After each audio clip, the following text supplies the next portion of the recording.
Kenmore City Council is now in session. We are starting off. First item on the agenda is a proclamation for Women's History Month.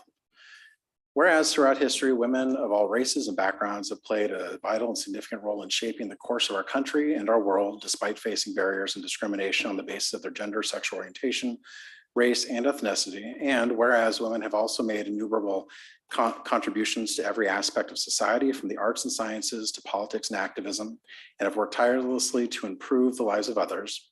And whereas the voices and stories of women have often been silenced or overlooked in historical accounts, and it is important to recognize and celebrate the contributions of women from all backgrounds. And whereas women have been leaders in every major social and political movement in our country, including the suffrage movement, the civil rights movement, the labor movement, the LGBTQIA+ rights movement, and the environmental movement, among others. And whereas women have made significant contributions to these movements and to the broader cause of social justice, including figures such as Sojourner Truth, Susan B. Anthony, Ida B. Wells, Elizabeth Cady Stanton, Alice Paul, and Gloria Steinem, among others. And whereas women have also played a critical role in supporting and caring for their families and communities, often through unpaid labor and volunteer work, and have helped to build the foundation of our society. Now, therefore, I, Nigel Herbig, Mayor of Kenmore, Mayor of the City of Kenmore, on behalf of the City Council, do hereby proclaim March as Women's History Month in the City of Kenmore. The city makes this proclamation to honor the achievements and contributions of women from all walks of life and to recognize the ongoing struggle of gender and racial equality.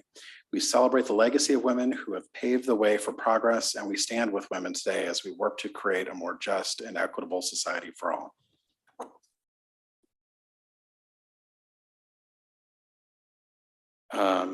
Would the clerk please take the roll? Councilmember Baker. Present. Councilmember Marshall. Present. Councilmember Kugler. Present. Councilmember Shrubnik.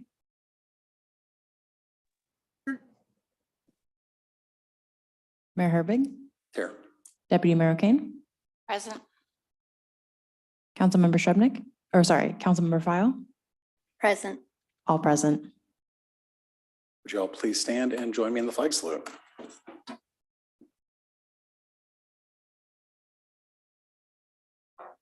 Of the United States of America. One nation.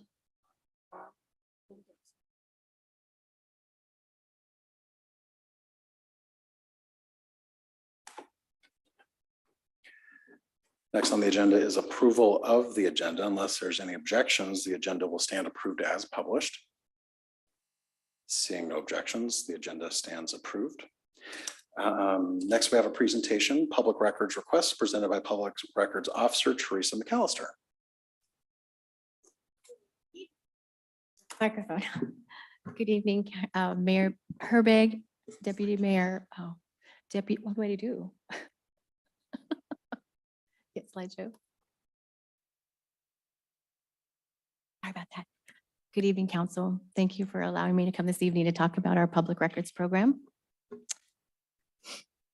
I'm Teresa McAllister, the Public Records Officer of the City of Kenmore and also Administrative Specialist in the City Manager's Office. The city is committed to providing its fullest assistance to requesters in obtaining public records requests. The State Public Records Act, RCW 4256, provides agencies the statutory framework for disclosure of public records requests. It also promotes the public policy of open and accountable government. It says the people do not yield their sovereignty to the agencies that serve them, and the people do not give their public servants the right to decide what is good for the people to know and what is not good for the people to know. I take both of those statements to heart every time I respond to a public records request.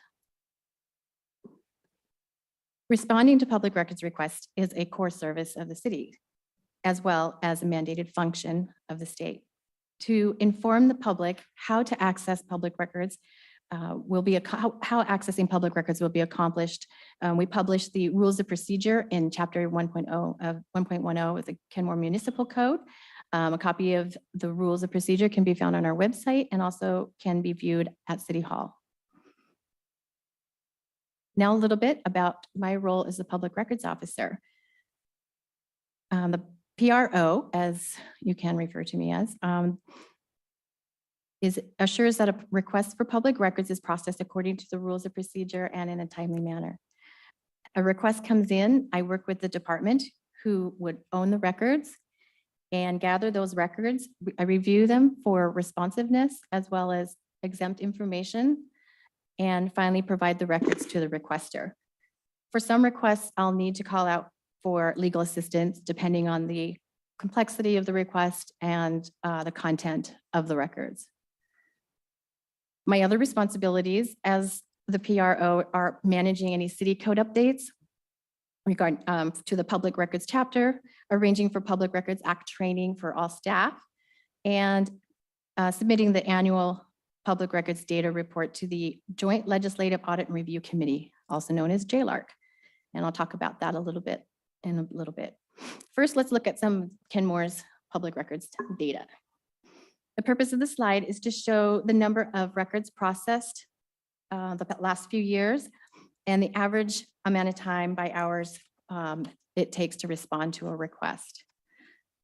The time spent responding to public records requests includes both staff time as well as the public records officer's time. I spend about 35% of my time responding to public records requests, and the rest of it is supporting our deputy city manager. The city attorney time was not included in this average at the time I made these slides, but since then, I've learned that in 2021, there was an additional 27 hours spent on responding to PRRs by attorney, and that will bump up the average to 3.5. And in 2022, it was over 100 hours, bumping that 2.8 up to 3.2. So, and also you might notice as throughout the years, the public number of requests we've processed each year went down slightly, whereas the amount of time to respond to each request went up. And you can generally interpret that to say that the requests are becoming more complex and the responsive records are more voluminous. I'll be talking a little bit more about complex records in a moment. So how much time does it take for us to process and close a request? So this slide shows an average and a median number both. If our goal is to close within 5 business days, the averages don't look very good, do they? These are our numbers in the table. But that's why, well, JLARC actually asked us to count the number of days to close by using calendar days.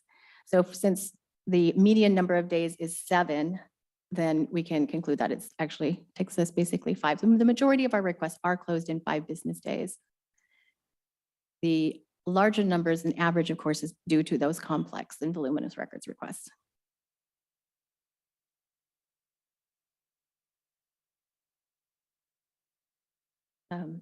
Even though you can see, even though the average seems high, we still are below the statewide average of 20 days, and the median is 5 days, which is basically what where we're at too. So we're kind of fit right in there. So what kind of records do people ask for at the city? The best way I can say to respond to that is looking at where we're assigning these records, what department we're assigning these record requests to. So the majority of the requests are for records that go to the development services and community development departments.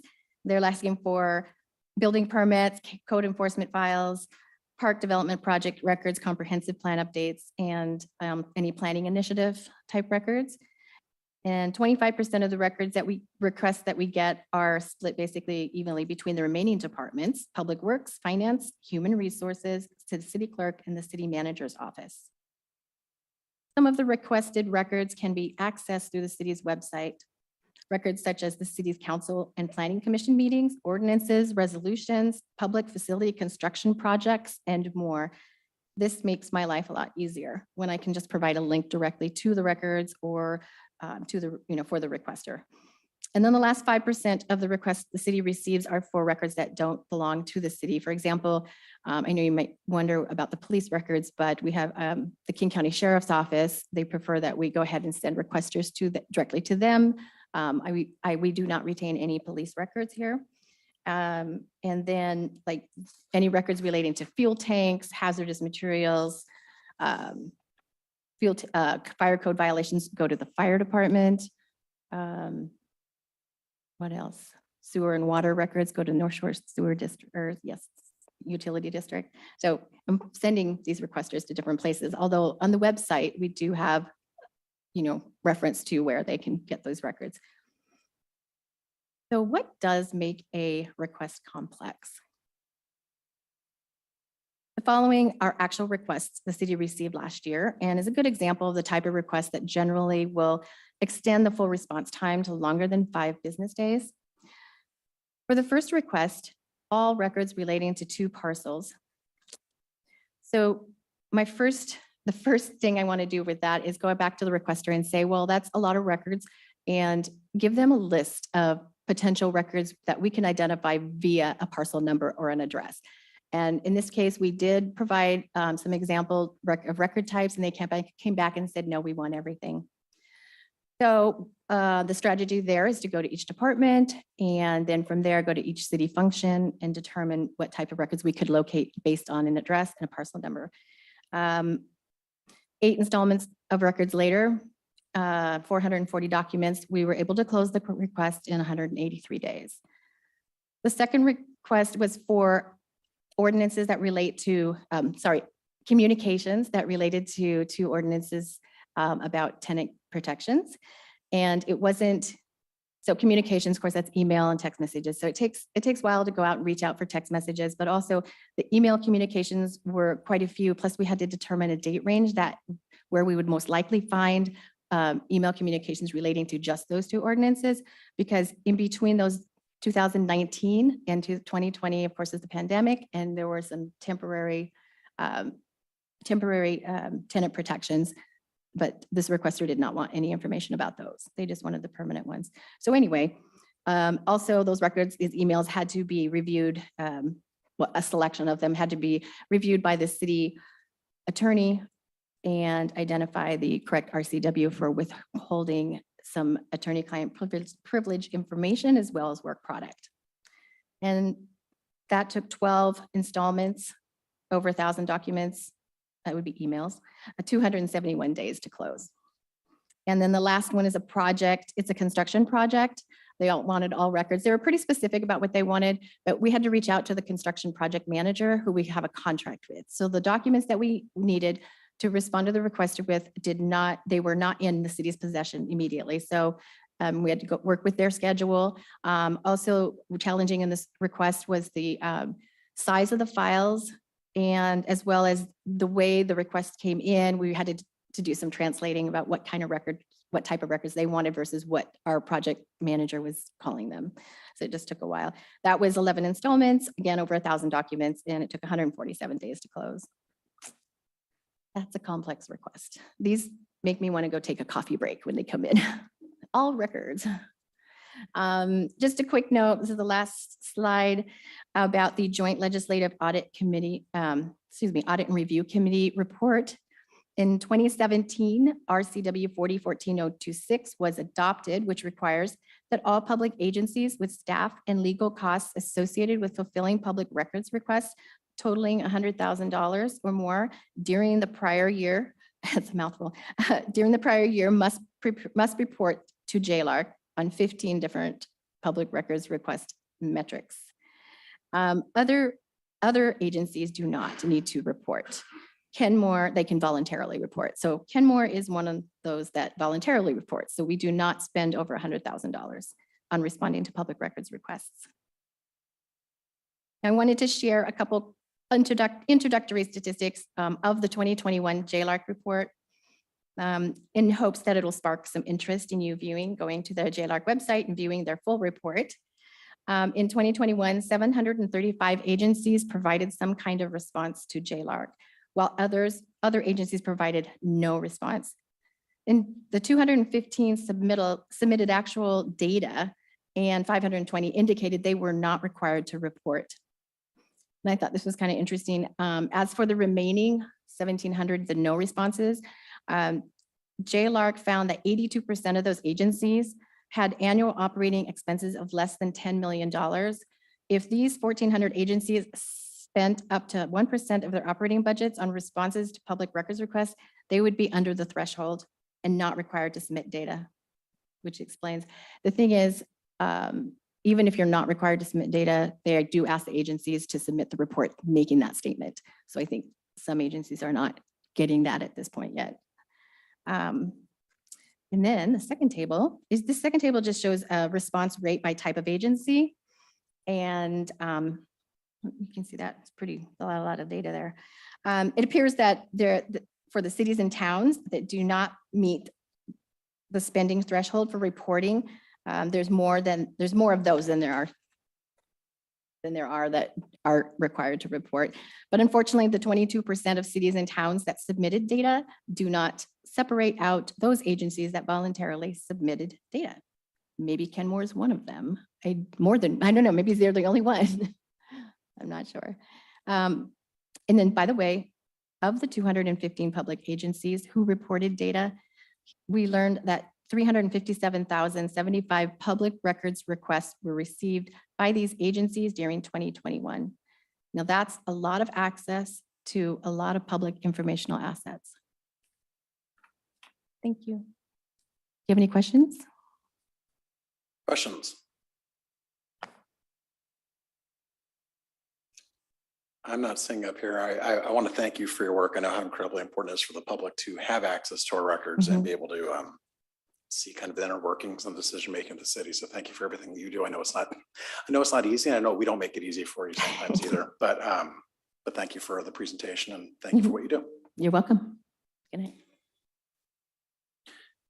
All right, next is our newest agenda item. Where's the fun? City Manager. Yeah, thank you, Your Honor. So many of you know Tracy Banashinsky. She's a planning commissioner, and she's also what I call an eco co-creator. And she's been organizing volunteer restoration efforts at Wallace Swamp Creek and also Tlapa Park for about over 3 years now. And over the last few weeks, something kind of fun and interesting has been happening at one of our cleanup events or restoration events. So I thought I would have Commissioner Banashinsky tell you the story. So, good evening, Honorable Mayor and Honorable Deputy Mayor and Honorable Council members. I'm really honored and tickled, to be quite frank, to be before you tonight on behalf of Snow King Watershed Council to present our Habitat Restoration Project's first Root Ball achievement as part of the Where's the Fun portion of your agenda. When I have heard you all talk about where's the fun at your council retreats and so on, what I hear you talking about really is connection. I think fun is one way to build connection, and that's what I hear. And I think our project is all about connection. So that's another reason I'm really excited to be here and with this agenda item. So this root ball achievement that I have tonight goes to a volunteer who found the most monstrously large, gnarled, twisty root ball that I have seen anywhere in my over 3 years of organizing this project, and then a much longer period of time doing habitat restoration around the region with my son. It looked like something out of Alien. You'll see a picture of it a bit later. But before I honor tonight's recipient, I want to set the stage by telling you why and how the achievement came to be, which is the story of a former restoration site and the story about how much fun we have at our restoration work parties. So as you may know, and as Rob just said, Swamp Creek Habitat Restoration Project now works on 2 sites in the Swamp Creek corridor. The first, we began and we continue to work at Wallace Swamp Creek Park. And we added a second restoration site about 1.5 years ago at Northeast 175th Street at about 80th, which is an eastern portion of Huddy's Park, as Rob mentioned. So the second site had been restored about 10 years ago. The city did a really big restoration project there. Invasive plants were cleared and beautiful native plants were installed, including some really beautiful native trees and understory like ferns. And I've seen snowberry there and thimbleberry and ninebark and lots of really wonderful native plants. So, however, we've been there again for 1.5 years and we've been turning up some of the biggest root balls, like I said, I have seen anywhere. I don't know the entire history of this site, but I do know that maintenance, likely because of capacity and resource issues, had faltered at some point. And then the invasive plants just kind of moved right back in. So part of the reason that we're there is we are providing much needed maintenance, which protects the city's investment that was made all those years ago. If we weren't there, then the blackberries would just continue to grow unchecked, crowding out native ground cover and the seedlings of the now kind of mature trees that are there on site. And we've also been pulling blackberry canes out of trees. And if we left them there, those blackberry canes are so strong, they might pull those trees over. So we're there protecting the trees. And why are we protecting the trees? We all like trees, right? Those trees provide shade to cool the water in Swamp Creek. They provide shade for us humans on land. They store carbon for us, really important in these days of climate change. They are home for insects that fall into the creek and feed the fish. They're home for birds. They're really important. So we're happy to be there protecting them. So when we're out there doing this important work together, we often stop each other to share things that we found. A sleepy ground-dwelling bee, or a bird's nest, or a woolly bear caterpillar, or really large root balls.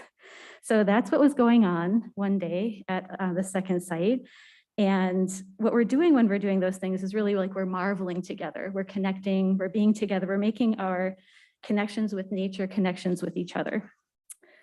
And while that sharing was happening, one volunteer suggested a very friendly contest to see who could find the biggest root ball. And then we were off. It wasn't hard to convince people that this would be a really fun thing to do together. So there were so many really large root balls unearthed that day. And Oliver Moffat, who is sitting there in the audience, on his very first time volunteering with us, found the real monster. And if you go back, can you go back, Michelle, I think one picture? Yeah, there's the root ball that Oliver dug out. It's like, I don't know, it's like, Oliver, was it as big as you? It was pretty big, yeah, like something out of Alien, like I said. Unfortunately, this root ball was lost to the compost, but I am so excited to have this stand-in root ball. There's somebody in your city who likes to collect root balls, did you know? And so we've made a little root ball trophy to present to Oliver to remind him of his importance and his connection to Kenmore. Oliver is coming to us from Shoreline. So how lucky are we to have people from outside our community come into Kenmore and help us take care of the watershed? Oliver, I'm so grateful to you. So I would love to present you with this root ball achievement. I've got a certificate for you. And then also this picture so that you can put this on your fridge and remember always our time together.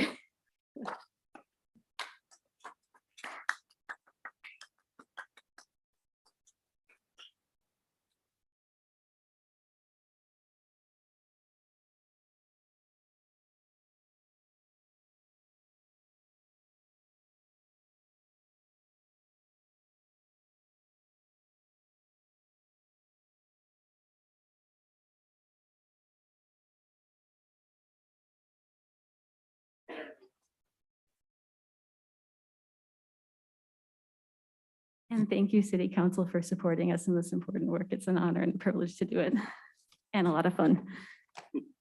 Thank you. Thank you for everything that you do, and thank you, Oliver, for getting that monster out of the ground. All right, next on the agenda is public comment. We welcome our community members to the council's meeting. In this forum, the council does not engage or dialogue with the public. The primary role of the council is to listen. We will hear from our on-site guests first, followed by our virtual guests. If you're online, please use the raise hand feature now if you wish to speak. All guests must address comments to the mayor and city council. The clerk will acknowledge your request and call your name when it is your turn. Your time will start when we confirm that we can hear you. Please state your name and city of residence for the record and keep your comments to the allotted time. We will not split your time with others or reset your time except by express approval of the presiding officer. Screen sharing is not allowed. You can submit materials to the council or clerk in advance. Please do not comment about pending development projects on which the council will make future decisions, as those are quasi-judicial matters and council members must limit their communications about such matters. This meeting is being recorded. Thank you for taking the time to express your comments. Clerk. Thank you, Mayor. We have one individual signed up for on-site public comment, Celia Malota.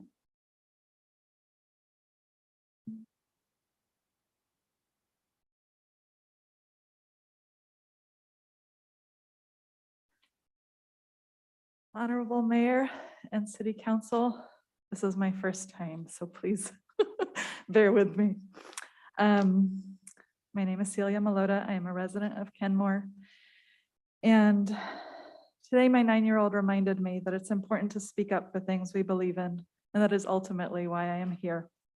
I am deeply concerned with the risk that development poses to our remaining wetlands here in Kenmore. The laws that have been designed to protect these spaces are regularly finessed to allow development to move forward. Sadly, situations like these aren't just at the expense of the environment and the endangered and non-endangered species that inhabit wetlands. Our community suffers greatly with each loss. Not only do we lose green space, which has been scientifically proven to improve mental health by enhancing cognitive functioning and reducing stress in people, but we lose ecosystems that play a vital role in our community and in our rapidly changing climate. With the recent unveiling of the Kenmore Climate Action Plan, wetlands are in more need of preservation now than ever. Wetlands are able to sequester carbon and prevent it from entering our atmosphere. Wetland disturbances have the opposite effect. With this in mind, I implore you to scrutinize the details of the Jackson Critical Areas Variance Project and the significant adverse impact they would have on our rapidly changing environment and community. It baffles me that such a project containing a protected wetland could be considered best practice by the city of Kenmore. I would encourage you to come walk on the land and see for yourself the role that the buffer and wetland play and the habitat they provide. You are in a unique position to protect some of Kenmore's last green spaces and make a profound and positive difference in the future of our community. Once these spaces are gone, we will not get them back. Thank you for your time and your service to our community. Mayor, I have no additional individuals signed up for on-site public comment. Can we move on to virtual? Yes. If you are attending virtually and would like to give public comment at this time, please use the raise hand function now. At this moment, we have 3 individuals signed up for virtual public comment, and we'll take them in this order. Victoria Grayland, followed by Nancy Hansen and Stacy Valenzuela. Victoria, go ahead. Can you hear me? We can hear you. Go ahead. Thank you. Thank you. First, thank you for recognizing the amazing women who have served our country. I'd like to extend it to our electeds and to our selecteds and employees of Kenmore. And also a big thank you to all the volunteers who keep you all honest and keep the city going in a good direction. And speaking of the direction, are you kidding me? 3.527 million underestimate on the bridge construction. This is consistent behavior from the contractors that the city hires. There are constant underestimates from city contractors. If I were on the city council, I would question the so-called city manager on his decision-making process for these people.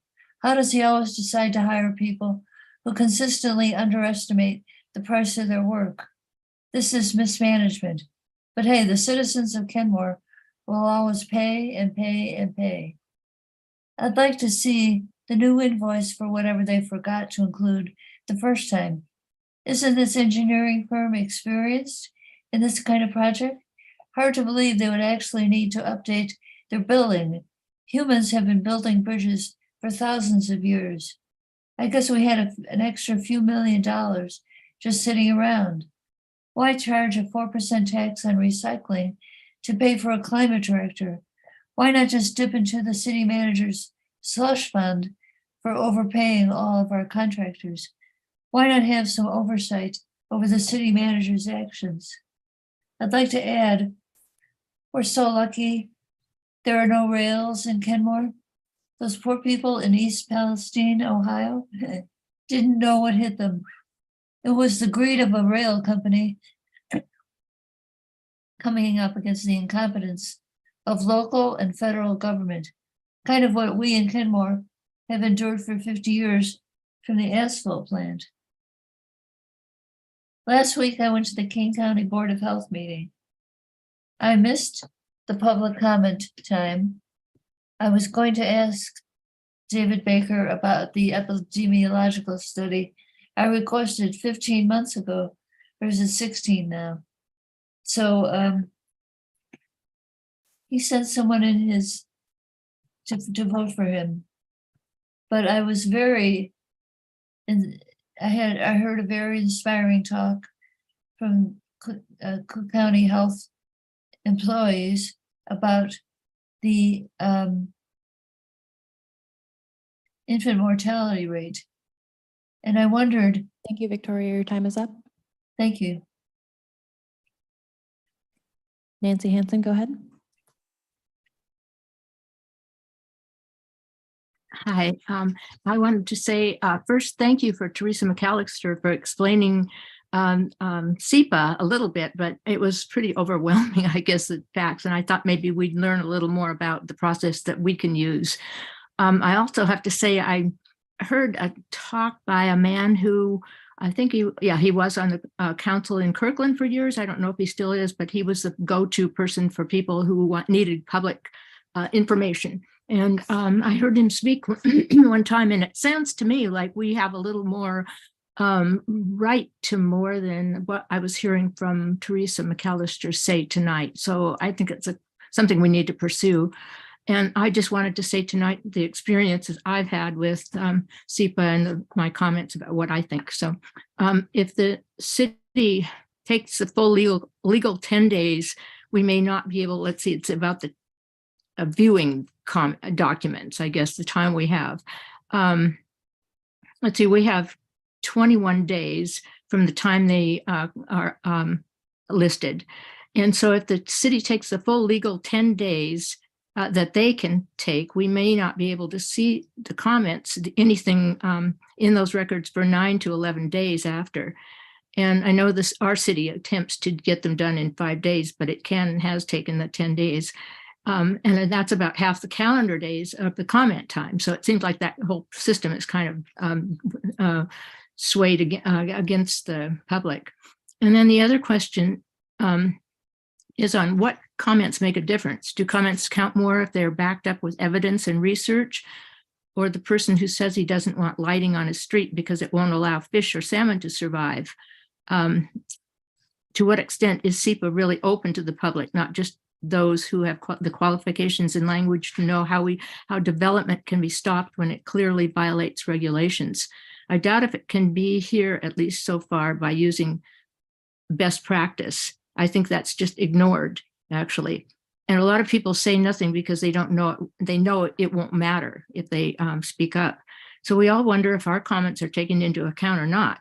Does the city listen to quality of life and environment issues along with property rights claims? At what point do we really start living with the best practices that are in our laws now? That answer will be apparent as this climate crisis continues. I worry about this city and flooding for one big thing. Will the levees and dams continue to hold up when we don't know what's coming for sure in the future? Thank you. Stacey Valenzuela, go ahead. Good evening, Stacey Valenzuela Kenmore. Can you hear me? We can hear you. Go ahead. Thank you. We, the residents, continually ask for transparency. I appreciate the public records presentation tonight because in the past, as I was being denied public records because I requested it on an email, at the same time I received an email from the AG stating that residents do not need to fill out a city's form and can request it via email with public records as long as they have the details. So I had to ask one more time. We also need more time for public comment on permits if it takes 5 business days to close or receive our request from the city and the initial file is protected and we can't even open it. How can we give complete comments within 14 to 21 days? Often the permit posts are not even posted in front of the property They have been lately, so I appreciate that. Also, it seems the majority of the residents and our environmental stewards who week after week express their concerns and share their knowledge for improvements in our city are being overlooked. We need change. We are asking you to stand for our residents' priorities, support ordinances for our residents and our environmental concerns. We also need the affordable housing. Even developers stated unless you enforce at a minimum 25% of the units in the TOD at affordable at 50% or 30% AMI per the ordinances 2204554, and there's another one, the city will not make a dent in the needs for our residents. We also need the height to be considered. We challenge you to adopt tighter protections for our open spaces, natural habitat, and our TOD. Please reject variances. We need action. You can make a difference by cutting back on the city's budget. Be an example for others to follow by funding the cap. We need, Kenmore is incorporated in 1998 to avoid being controlled by the Growth Management Board and other entities. The majority of our residents want this still today. Together, we could do a lot more to protect our residents, wildlife, homes, and the environmental treasures of Kenmore. Thank you very much. Mayor Herberg, I have no additional virtual public commenters. Okay. Next on the agenda is the consent agenda. The chair would entertain a motion to approve the consent agenda. Mayor Herberg, I apologize. We do have one individual So moved. remaining for public comment. Okay. Let's go back to public comment then. John Peoples.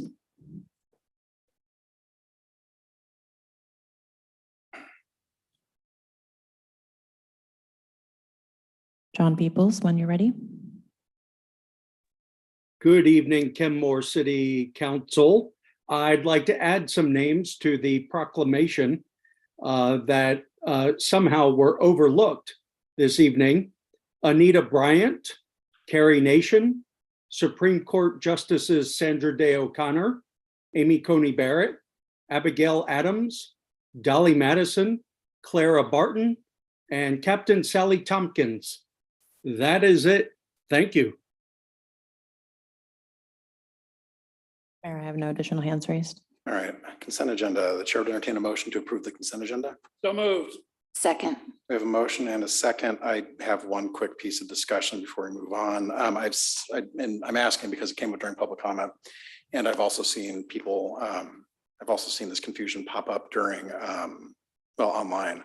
I wanted to ask the city manager about item D just briefly. We heard during public comment that it was a 3.6 million increase to the contract with the engineering firm.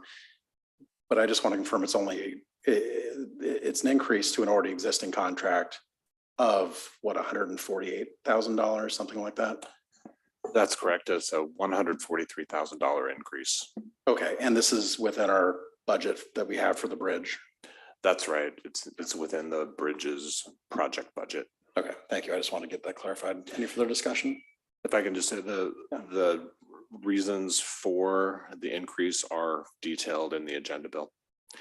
And at the beginning of every project, they do their best to estimate how much engineering services they need. And sometimes they're under, sometimes they're over. In this case, they are over, but it's still within the project budget. Thank you. I appreciate the clarification. Any further discussion? Seeing none, would the clerk please take the roll? For the consent agenda, Actually, all those in favor, say aye. Aye. Aye. Opposed? The consent agenda stands approved. And I think this is a first for me on this council. We're going directly from consent agenda to staff reports. Dog park update presented by Community Development Director Debbie Bent.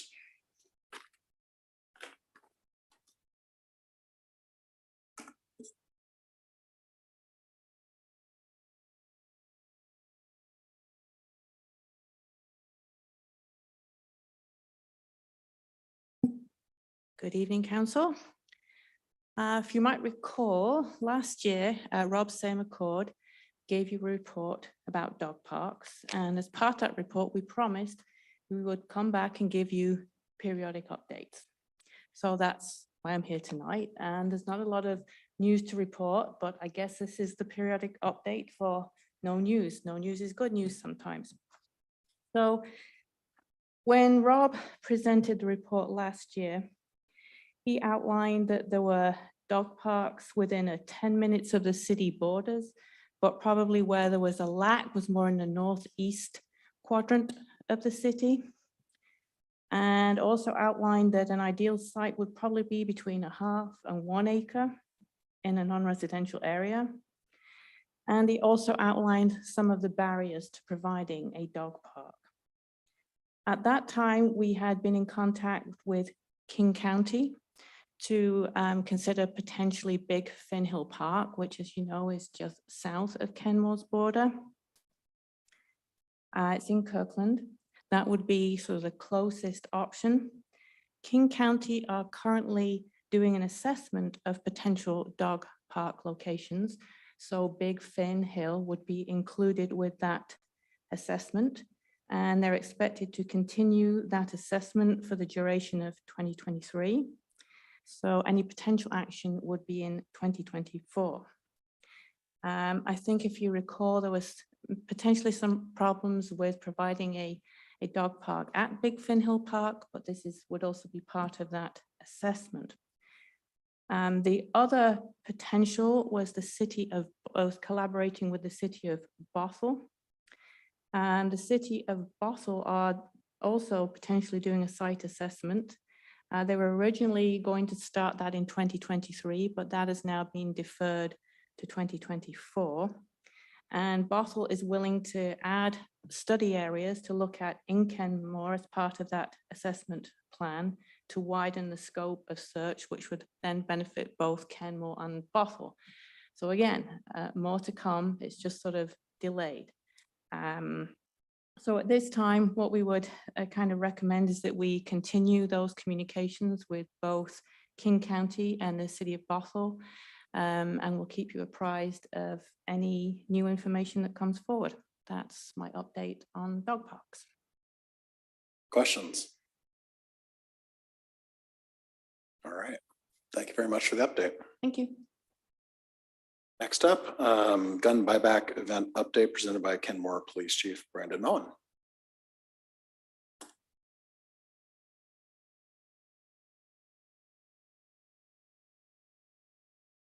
It's on? Okay. Yes, thank you. Good evening. I want to just provide an update on the status of the gun buyback event here in Kenmore. First, a little bit of background. This was first brought up by Councilmember File a couple of years ago. At that point, there was no funding or bandwidth for us to really handle this on our own in Kenmore. And that's really still the case today. The council brought it up again this past year during a council retreat. And that's when I committed to checking in with you, as I'm doing today, with some information once King County was going to move forward with the program, because at that point it was rumored that they were strongly considering it and looking at hosting these type of events. So the Sheriff's Office has never hosted a gun buyback event previously, so this is all new ground for the Sheriff's Office, and that's what brings me here today. The King County Council allotted $100,000 to fund this program for 2023 and 2024. As of right now, King County, the Sheriff's Office specifically, is looking at hosting 2 such events in 2023. The first of which will be in April in Burien at our Southwest Precinct. It's going to be still in the planning stages, but it's going to be midday on a weekend for about a 4-hour period. And we'll start seeing messaging about that in the very near future going out on social media and whatnot. Kenmore has volunteered to host the second event, which will be in the north end, which is obviously Burien being on the south end. And that date is yet to be determined. And that's something that we'll be looking at in the near future. So first of all, the goals of the program, which are fairly self-explanatory, but I'll just review them anyway. Really reduce gun violence by lessening the stock of guns that are out there that really aren't wanted by the public, but they're just in homes. They're available to community members, family members that sometimes are used in suicides and other gun violence crimes. And we're simply trying to get those guns that are unwanted off the streets, out of homes, where they're not subject to use by people or subject to theft, which is also what we see very often. They're not secured properly in a home, they're stolen in a burglary, and then they end up on the street. So we're providing the opportunity for safe disposal of those firearms and giving a little incentive for the public to do that as well. We've always accepted firearms. If someone calls 911 right now and wants to turn in a firearm, we will go and collect it. There's just no incentive to do it. We're not giving people a gift card. So that will always remain the case. We'll always accept firearms. So the details are still being worked out for that April event in Burien. It's going to essentially be a trial run for the sheriff's office. Some of the tentative details I can share with you at this point is that there's not going to be a residency requirement. So anyone can bring in a gun. A lot of the programs we've seen in cities in the region have been, there's been a requirement that a Kirkland's program, you have to be resident in Kirkland in order to come there and turn in your gun. King County is going to accept guns from anyone. We don't care who it is. It's going to be anonymous. You don't have to prove where you live. You just have to have the gun. They'll drive up to have the firearm in the trunk of the vehicles, what they'll be instructed to, where they'll be instructed to store it. And they'll stay in the car. We'll collect it from the trunk.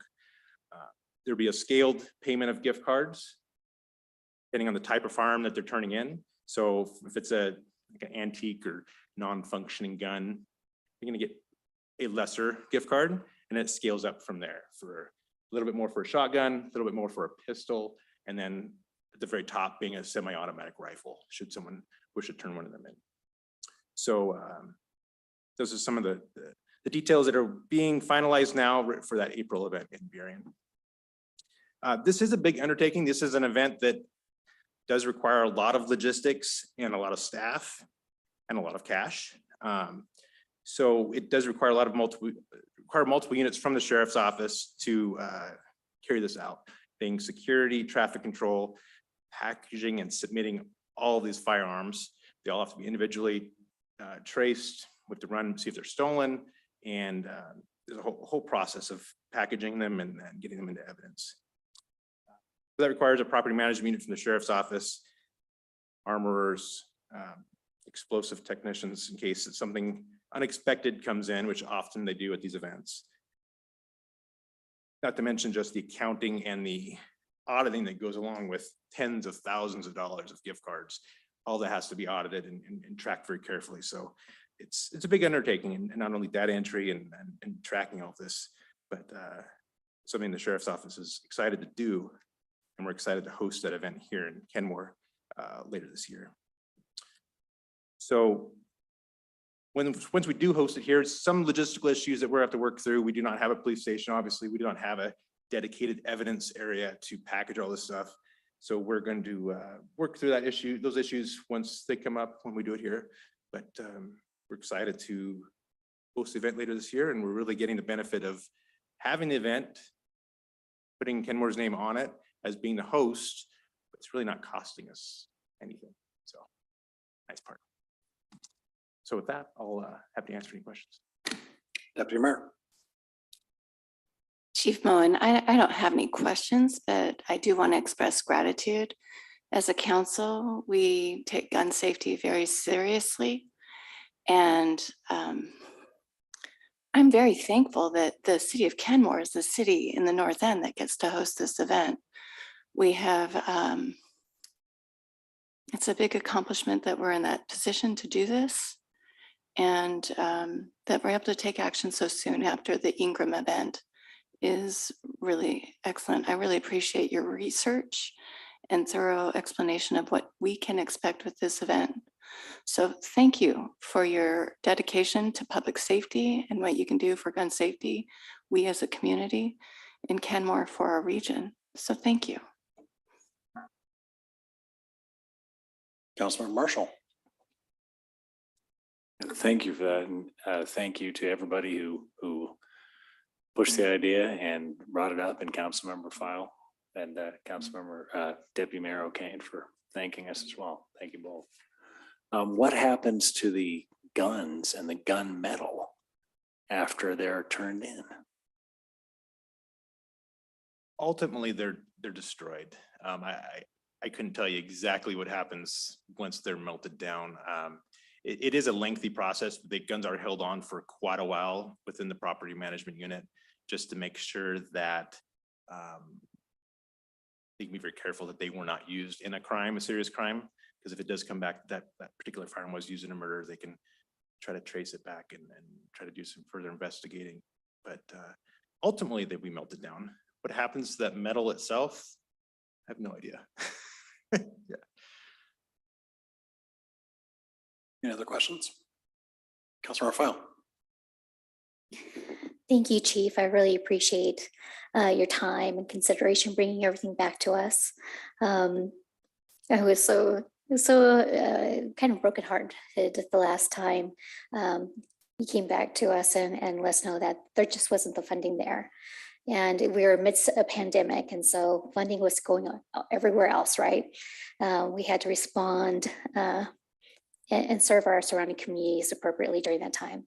But I have to say, as a community leader who had held the hand of a student in our local high school who was terrified reporting a student on campus with a gun, I will never forget that experience, and I will never forget what it felt like to not know if I was going to be able to go home to my children that day, and all the whirlwind of things that happened. But these are the kinds of things we need for our community, and it's good to get guns out of homes that don't need them, because otherwise they find their ways into hands of those who don't need to be having guns, right? And we're all too aware of the rise of theft and the use of firearms in connection with drugs and theft, let alone when we have to close campuses when there's an officer pursuit and we want you pursuing. So I want to thank you for your work on this, and if there's any way we can help support, let us know. I'm sure we have your back. So thank you. Any further questions? Councilmember Kugler. It's not so much a question. I just want to reiterate support for this, and I'm really thankful that you're taking the time and effort and working with the Sheriff's Office to get the funding and organize all of the logistics. And I also just wanted to say how grateful I am that we're taking a preventative measure. It'd be so much better for us to do this and get those guns off the street, out of potential people's harm than to have to respond to it afterwards, right? Thank you. Any other comments, questions? All right, well, thank you very much, Chief. We really appreciate all your work on this and the presentation. Next up, Missing Middle Public Engagement presented by Community Development Director Debbie Bent.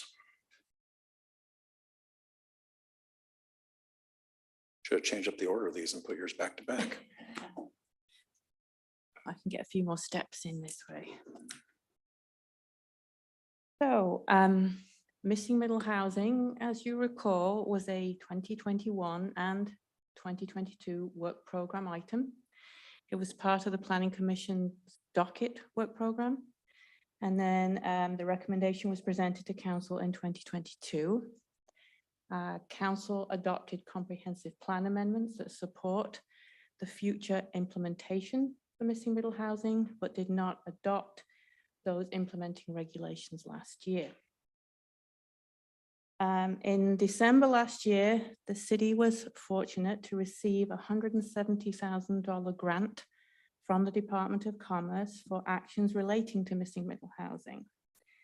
$20,000 of the grant we have allocated to ARCH, a regional coalition for housing, who have a contract with East Side for All, who are a community-based organization, to do further outreach to other community-based organizations on this topic. And it's not just Kenmore, there are several cities who are participating in this effort. And the city has also executed a grant with PRR for 136,000 to conduct public engagement, a racial equity analysis, and develop options for potential code amendments. The grant money has to be spent by June of this year, so it's a very short time frame. So the public engagement will be conducted March through May. The public engagement for missing middle housing that we have completed to date was very fact-based. And we also remember we're in the middle of a pandemic where public in-person engagement was limited. So we had to be innovative at the time to how we did that outreach and present the facts. So this time around, we are lucky that we can have more in-person opportunities for engagement. And we are looking at an approach that will definitely include small group meetings, a larger in-person meeting comparable to the recent Love Note event, where it's very participatory. Engaging with community groups, whether they're existing groups like the DEIA task force, an online survey, and other conversations such as, we may be able to build on relationships we have with Basta University. We may be able to do something with Coffee with Council. So we are still nailing down the actual logistics and schedule of how this engagement will occur. But I think the biggest difference is it will be more of sort of a community conversation format to receive feedback on the community's thoughts about missing middle housing and potential locations for missing middle housing. Separately but related, you are probably aware that there are several bills still moving forward with the legislature that would relate to missing middle housing, and if passed then would also inform the conversation about missing middle housing types and location. And depending on the timing of this, again, it's sort of a crunch chicken and egg thing, whether we will be able to sort of meld those two things together as part of the conversation. But as I said, we do have a crunch in terms of timing and getting this done, but I think a conversation and any outreach will help educate and receive feedback and input as we move forward with missing middle housing, because I don't think it's a question of if it will happen, I think it's when it will happen. That's my update. Councilmember Baker. Yes.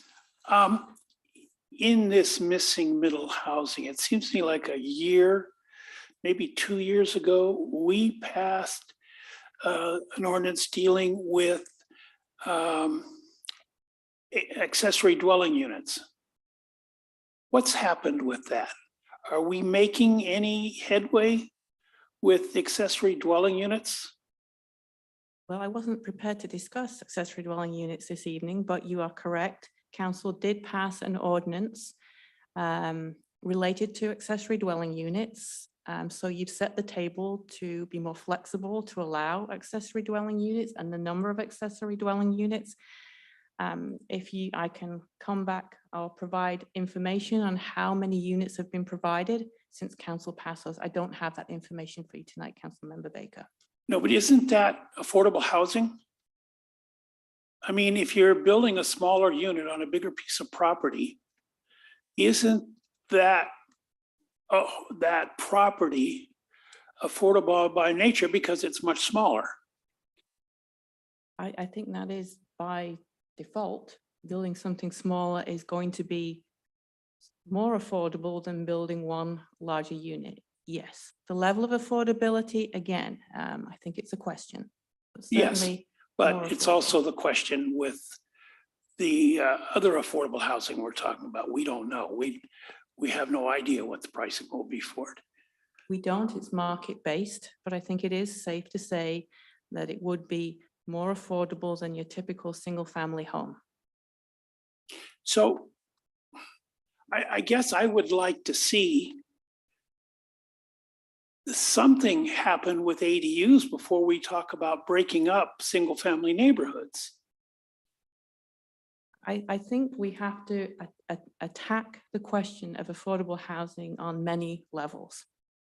And I think accessory dwelling unit is one, missing middle housing is another, providing direct subsidies to provide truly affordable housing like the Plymouth Housing Project. It's a variety of methods and ways to address the extreme affordable housing crisis that we're facing.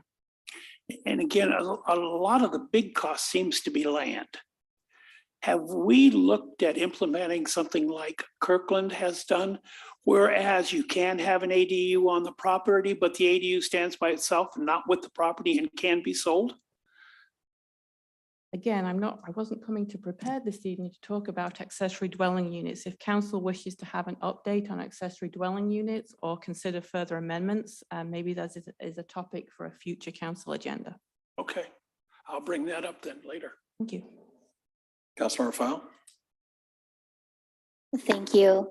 You know, I appreciate the update, and it's the same sentiment I received when I was in Olympia last week. It's not a matter of if, it's just when. So I'm much more in favor of addressing these issues that we've been putting off before we are preempted as a city to work with our city and act on behalf of our community so that their voice is heard in our community growth. And I wouldn't mind to have our ADUs come back for an overview, but I believe that would impact the Planning Commission's work, would it not?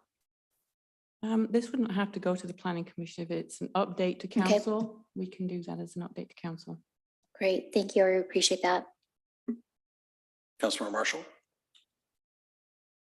I appreciated the city manager's email several weeks ago about how what I think was just, it was the context of the discussion, at least is going to be in the context of what the city council has decided after vigorous debate on our quarter-mile rule. So when I heard you mention, going to discuss the questions of location of missing middle housing, I assume that will be within the context of our quarter-mile decision. That's certainly part of the question, but I think if we have the opportunity to ask about broadening that, I think that might be something the council might be interested in hearing.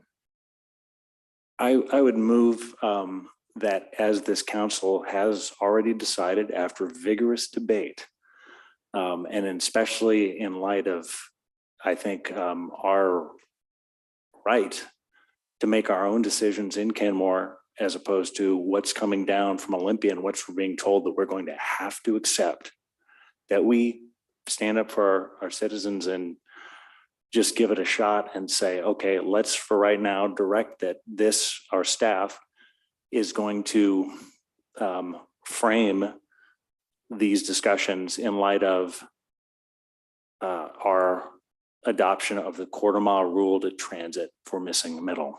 So that's kind of a long motion, but move that staff is directed to make sure that the context of discussion is that the council has decided on the quarter-mile rule to transit for missing middle housing. And I'll second that. We have a motion and a second. Discussion. Councilor Marshall. Yeah, and so just for our formal purposes, I don't have much more to add than what I said, just in light of the work this council has done and in light of our obligations to our public. I think it's a reasonable request. Thank you. Councilmember Shrupnick.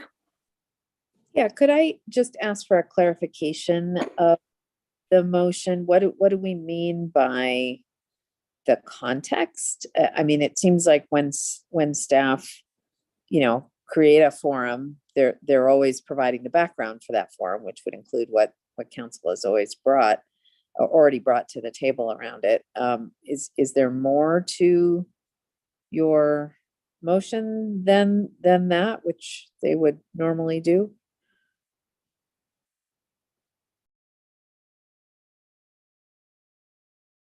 Yeah, I think it's just explicitly to state what I've moved so that the discussion, doesn't undermine what we've already arrived at. Councilmember File. And just another clarification, you said within a quarter mile of transit or rapid transit? Now, I know Ms. Bent can answer this. We did decide a quarter mile, right? Whatever the description is, it should be transit. I mean, It's a quarter mile from the transit corridors that meet that definition. Yes. And then my second ask for clarification is this not what we already adopted? is it to myself or Ms. Bent? Of Ms. Bent, please. Thank you. So you adopted comprehensive plan amendments that would allow missing middle housing within a quarter mile of transit. That's what you adopted in the comprehensive plan. Councilmember Kugler.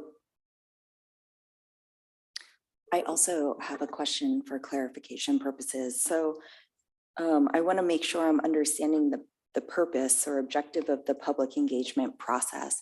Typically, we would provide background about what middle housing is and also what the council has already adopted and seek input from the public engagement process. So is that right? Can you just confirm that I'm understanding that correctly? That is correct. I think we might also want to kind of, as part of that background information, also provide information about potentially where the state legislature is going, which would go beyond what council has currently adopted. Because I think then if you limit it to what the council adopted and say, we're not going any further than that, it seems a little disingenuous if the state does go further than that. So at least we're being honest with the public and transparent, saying this is what the council adopted. If the state legislature goes further, then council will have to comply with doing more.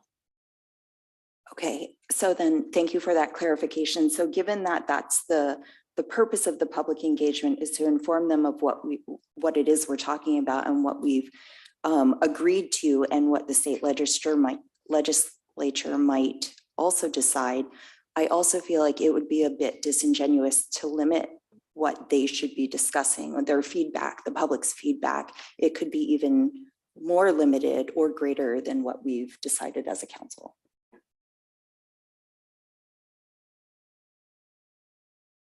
Councilor Marshall. Yeah, and with due respect, it's not disingenuous to want to stand up for the city of Kenmore and to be able to say, okay, here is what the council and the planning commission decided. I think you can certainly present something about what the legislature may or may not do, and how that might affect it. I think that's probably important, but I fear that the tone's already been set. I mean, I just got a call for what it is. It's going to happen. You're saying it's got to happen. It's going to happen. Many in our community do not believe that it should happen in the manner that the Master Builders Association, the Urbanist, and the other entities who have a great deal of money, the architects, the builders, that entire lobby have a great deal of money just to bulldoze us as normal, ordinary citizens who just want to try to have some say in allowing some form of missing middle housing, but not in just blowing it out for 6 units, all out for getting rid of single family housing. I mean, that's what they want to do. So I appreciate staff has a challenge at least to present those things, and I appreciate and respect that. But I think please represent to them that the council has made a decision for the quarter mile to transit. And I would think that I hope it gets presented in a fair and balanced light, because thus far, I think it's just been promotional. All right, we are still on the motion from Councilor Marshall. Is there any further discussion on that? Councilor File. So I also concur with Councilmember Joe Marshall and the clarity we have to the public. We've done a lot of work with our community. I think if we were going to have one more pass through, it would have to be expedient, but not much has much has changed. And it's not disingenuous. It's definitely keeping in line with our commitment as local municipalities, together with Sound Cities Association and the Association of Washington Cities, that we work towards local opportunities to not be preempted by state, and looking out for our residents for the framework in which policy will best fit our communities. So for that reason, I'm ready to move forward, and I'm sure our community would appreciate us looking out for Kenmore and our residents. I don't think every lot in the city wants to see 2 extra units on it. Any further discussion on the motion from Councilor Marshall? Deputy Mayor?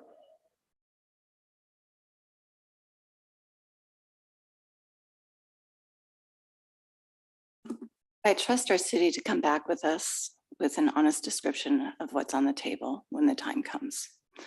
Council has provided direction, and we do need to be transparent with what is on the legislative agenda. I also want to say something very clearly. Allowing for missing middle housing, which is duplexes, triplexes, possibly cottage style housing, ADUs, I do think fit into missing middle, doesn't mean the destruction of single family neighborhoods. It is the expansion of choice for homeowners of what they are allowed to build on their property. In the interest of our glaring need to increase housing, it's important for us to be aware that this is not intended to destroy single-family neighborhoods or eliminate single-family homes in any way, shape, or form. It's an opportunity to allow for expanded housing types on already built land where infrastructure exists. I trust our staff to come back with information and to work with our public and open doors for us to have conversations about the opportunities before us. We have given direction towards the 1/4 mile radius, and I think that's reasonable for where we are. So I don't understand the motion on the table, and I'm comfortable with where we are without it. Thank you. Anything further to the motion? Councilor Kugler? Just may I request a restatement of the motion? Yes, of course. Councilmember Marshall, please correct me if I do not have everything that you have encompassed. It is the motion to ensure that staff is directed to make sure discussion is within council decided context of a 1/4 mile of the transit corridor. That's it. Any further discussion? Clerk, please take the roll. On the motion to ensure that staff is directed to make sure discussion is within council decided context of a 1/4 mile of the transit corridor, seconded by Councilmember Baker. Councilmember Marshall. Yes. Councilmember Baker. Yes. Councilmember File. Yes. Councilmember Shrubnik. No. Councilmember Kugler. No. Deputy Mayor Kane. No. Mayor Herbig. No. With 3 yeses and 4 nos, the motion fails. All right, going back to our main discussion we were having there, next in line to speak was the deputy mayor. I just wanted to follow up on the ADU question, and it may be in email or other form. I would like to know how many ADUs per year have been requested since we passed the ordinance. I think that would be very interesting context to our missing middle conversation. Thank you. Anybody else wishing to speak? Sorry, I'm just trying to make sure that everybody's had a chance. Okay. I'd like to speak briefly. So what I am hoping, and what I'm really hoping that we get crystal clear for the public is exactly what we're actually discussing.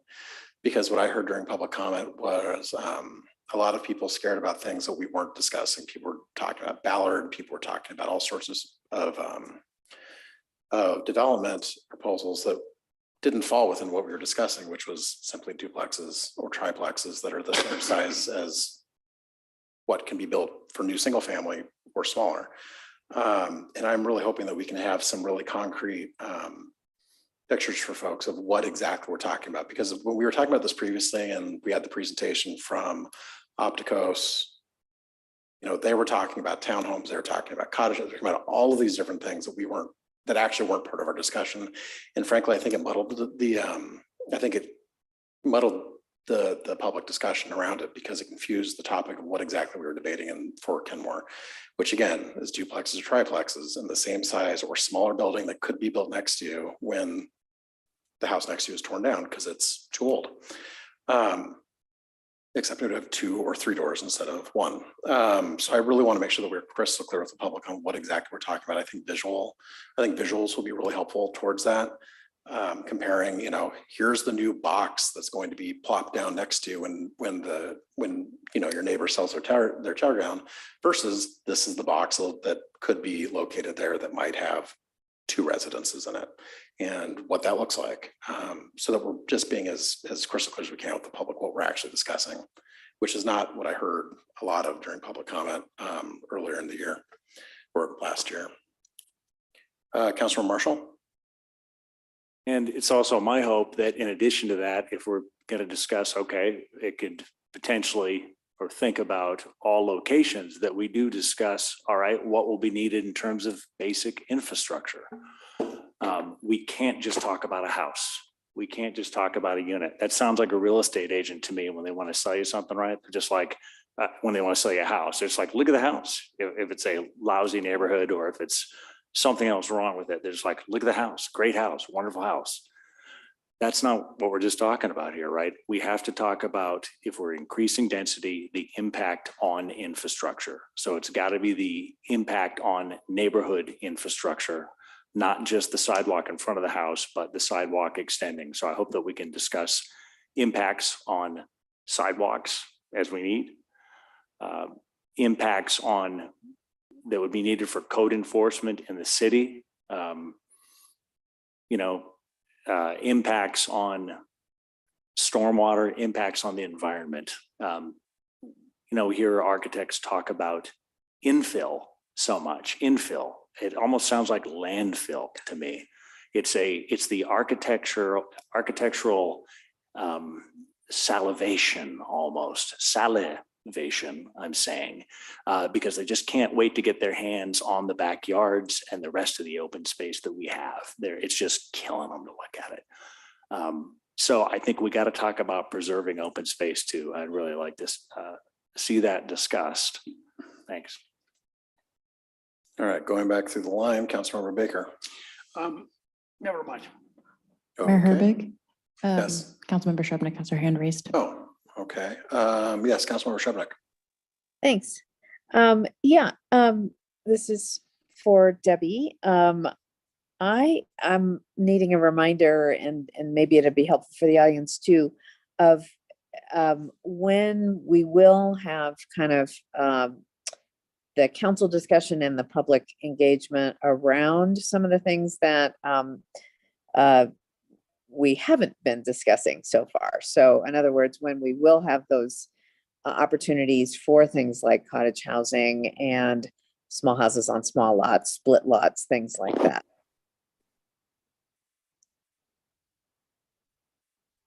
Well, I think it will be part of this engagement to find out, yes, we will definitely put it in context of what the council decision is, but I think we also have to open up the discussion in terms of location and type. And I know that there has been interest expressed by several council members, especially in cottage housing as a type of missing middle housing. So I think any and all of that will be part of the discussion. Bringing back sort of concrete ordinances will be after the public engagement. I don't think we'll be ready to have an ordinance till probably later in the year, or maybe even later than that, depending on other work program items. So that's my answer to that. And then I would kind of underscore Mayor Herbig's comment then, that we just want to be clear about kind of what council has already discussed and taken direction on, and what we haven't yet done. So, because it sounds like we're going to get, which is fine, we're going to get public engagement around both of those areas, which is great. Yes. All right, we got Councilmember Kugler and then Councilmember File and then Deputy Mayor. I want to thank Councilmember Marshall for bringing up that point about infrastructure, because I do think there was a lot of misunderstanding amongst the public about what is included when new development is created, like the fact that new sidewalks would be instituted, or that we'd manage surface water, or that there are impact fees for schools and all of that stuff. So I think if we could mention what is associated with the development, so that people just don't worry about what there lacks, that would be very helpful. I will say that sometimes planning is an art between fact and feelings. And we presented a lot of facts about missing middle housing, a lot of facts. And what I sort of come to realize just from a personal perspective, that sometimes it's the feelings towards things, which is hard to engage somebody's feelings about what they actually think about something in a formal setting like a public hearing. And that's why maybe some of these roundtable discussions will help. Because I think when it comes down to it, I think sometimes it's fear when negative feelings are expressed, and giving the opportunity to find out what is the cause of that. And maybe you can find something in common with somebody else around rental housing. Maybe you can say, I rented a house when I was in college. Oh my gosh, it looked like a duplex. I mean, you can maybe it's having that conversation as well is just as important as presenting the facts. So I think that's also important as part of the public engagement, is essentially it's a conversation with the community as well as presenting the facts. That's just my personal perspective. Councilor File. Thank you. It is very true that people do fear what they don't know or haven't experienced. We see that every time there's something new proposed. And it does help to have designs or renderings that can help our community connect to what we are putting in writing, even though we've done that many times over. We never can do it enough. And there's misinformation that comes from even part of our elected leadership, with talking with the community. And so the education provided at this event would not only be helpful for our community, but also helpful for those who don't believe there are sidewalk improvements at the end of a construction. You know, when you're building a new house or a new community neighborhood, a business, let alone the improvements to stormwater drain, the infrastructure. That does come with it, and it's better that it comes with it than on the backs of every homeowner standing alone. That is a burden that we share together with builders, and that's good for Kenmore. So I think those clean, clear communications will help our community, and I know that we're going to be able to grow together. But more importantly, I hope we can make that target before the state legislature makes that for us. Deputy Mayor. Debbie, I really want to thank you for your presentation. This is always a big topic when it comes before us, and your responsiveness to our questions and the depth of conversation that we're having, that I wasn't expecting it to be as deep and rich as it has been today. So couple of things. First, I think it's really important for our community to have an understanding of what incremental infill looks like when we're talking about missing middle. of the types that we have talked about. So I would like to, I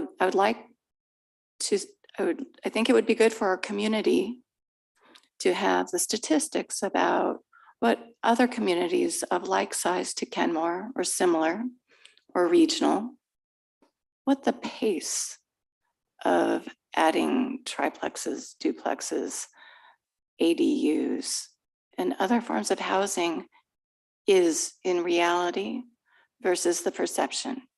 Because I think it's my understanding is when we talk about this, it's an incremental approach. And I think it's very important for us to actually see what that really looks like. So I am requesting that that information be shared. What does the pace of this sort of development have or impact have on single family neighborhoods? Another piece is infrastructure has come up multiple times today. I think it's really important for the communications to be inclusive of what infrastructure means. Our neighborhoods have infrastructure of pipes and roads. Many of them have sidewalks. Many aren't suitable for sidewalks. Some are walkable as they are. But building where there is already electricity, cable, roads, those are major forms of infrastructure that are very expensive, that are in place in many of our neighborhoods. So I think it's important for the definition of what infrastructure is in its fullest and a comparison of what it costs to build a single family neighborhood or actually a from scratch missing middle neighborhood on a lot of land where we would have to cut down trees and build in the infrastructure. My understanding is our community does not want us stripping lots to build. That's something that we are taking a strong stand on. The environment is our #1 priority as a council and from everything that I've heard from our community. And what are we going to do to increase housing without tearing down these lots? Because every time a lot is purchased and someone sees a clear cut and we're building there, we hear from our community.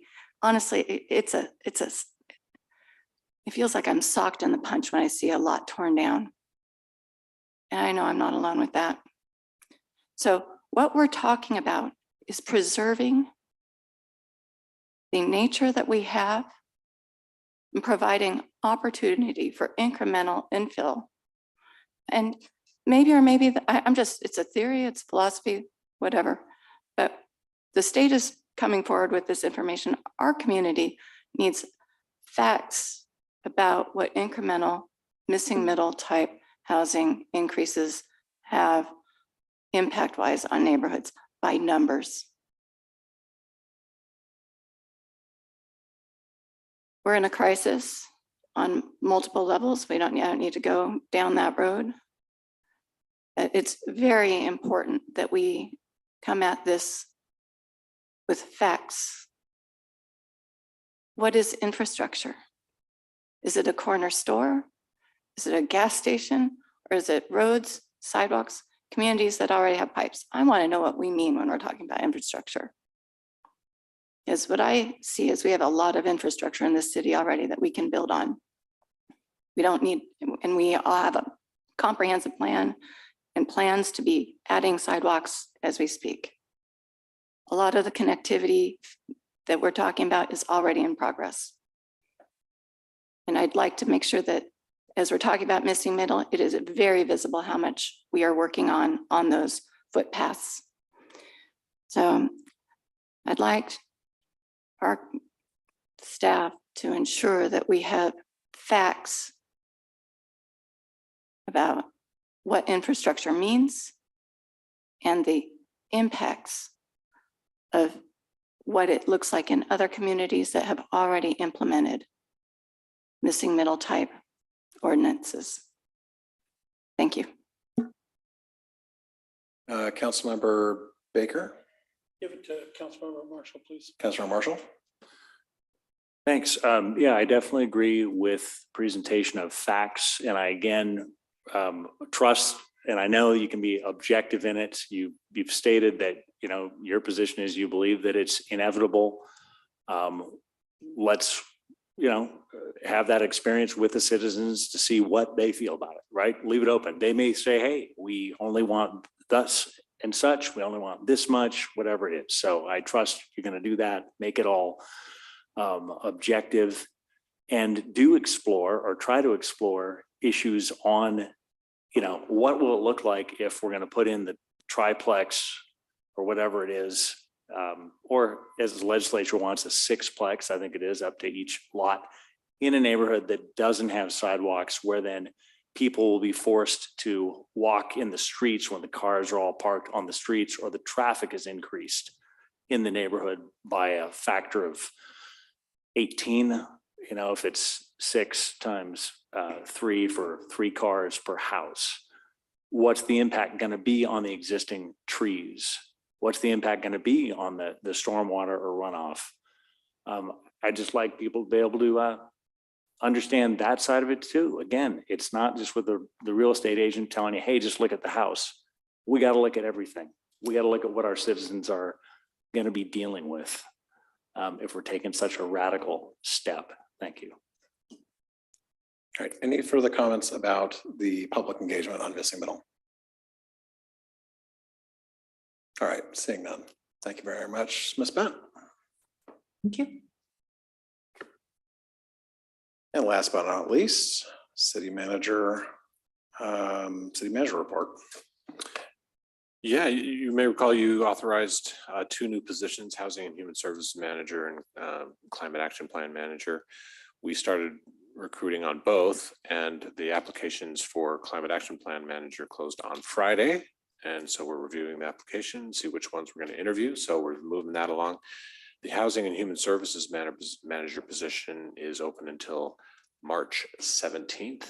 And so that'll close then, and hopefully we'll get some good applications. And so things are moving along, and that's all I have. Fantastic. Councilor Marshall, do you have a question? And this is not related to those topics, but do we have a hydroplane event coming up? We do. Yes, I should have mentioned that. It's on Saturday, April 15th. I don't have the exact time yet. I imagine it's in the morning, but yeah, it's going to happen. So it'll be at the boat launch. So. All right, council member reports and comments. Councilmember Baker. Yes, I have a number of things, unfortunately, but quite a few. So I went to Olympia to speak. Is your mic on? Sorry. I went to Olympia to speak with our delegation, and former speaker Frank Chop and Mark Mullet about the $5 million that we're seeking for Plymouth Housing. Stephanie Lukash was with me, as was the director of Plymouth Housing. It was a very, very good meeting. There was tremendous support by former Speaker Chop and Mark Mullet. Senator Mullet didn't know anything about this proposal and about Plymouth Housing and the 100% of 100 units being affordable down to the 30% level. Certainly, Frank Chop knew all about it. And they were both extremely supportive. So I was very, very pleased to hear that. Also, I was down in Olympia on Monday of last week and spoke in favor of House Bill 1670. That was the 1% property tax cap that we have. And I spoke, I think for the 3rd year in the row, in favor of lifting it, because there are those communities that are truly in need of it. And I went down again on Tuesday and spoke in favor of House Bill 1628, which would allow cities to use or at least let me change that. My proposal with supporting, and Kenmore's reason for supporting 1670 was so that we could possibly forgive on properties below 500,000 a forgiveness of the 1/3 REIT to allow us to maintain pricing for affordability. And that was received fairly well. We also talked with Frank Chop about him writing an amendment to support that. So I'm not sure where that's at. And that's all I have for that one. However, I would like to have staff look at the possibility of being able to sell an ADU without selling the underlying property, like is being done with condos. Kirkland is doing that, and I'm not sure how successfully it's working, but I sure would like some support to look at the ability to have Kenmore sell ADUs, but not the underlying property. I mean, I would support that.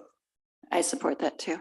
Great, thank you. All right, I think we've had consensus to bring Yes. that back. That's it. Thank you very much. All right, Councilmember Marshall.